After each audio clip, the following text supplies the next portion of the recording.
নবী মূসা আলাহিসাল্লামের মৃত্যু কিভাবে হয়েছিল? হাদিসে এসেছে, মূসা আলাহিসাল্লামের বয়স যখন 120 বছর, তখন মৃত্যুর ফেরেশতা মালাকুল মাউত মূসা নবীর জান কবজ করতে আসেন। কিন্তু মূসা আলাহিসাল্লাম রাগান্বিত হয়ে ফেরেশতাকে থাপ্পড় মেরে দেন। তখন ফেরেশতা আল্লাহর কাছে গিয়ে বললেন, আপনি আমাকে এমন এক বান্দার কাছে পাঠিয়েছেন যে কিনা মৃত্যুবরণ করতে চান না। আল্লাহ তাআলা তখন ফেরেশতাকে বললেন, তুমি তার কাছে ফিরে যাও, গিয়ে তাকে জিজ্ঞাসা করো সে কত বছর জীবিত থাকতে চায়।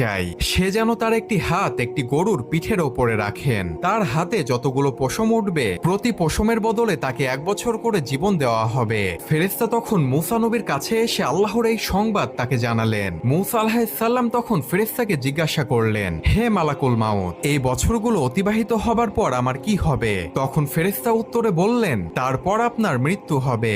তখন মূসা আলাইহিসসালাম বললেন, মৃত্যু যখন হবে তাহলে এখনই হোক। এই কথা বলে ফেরেশতাকে তার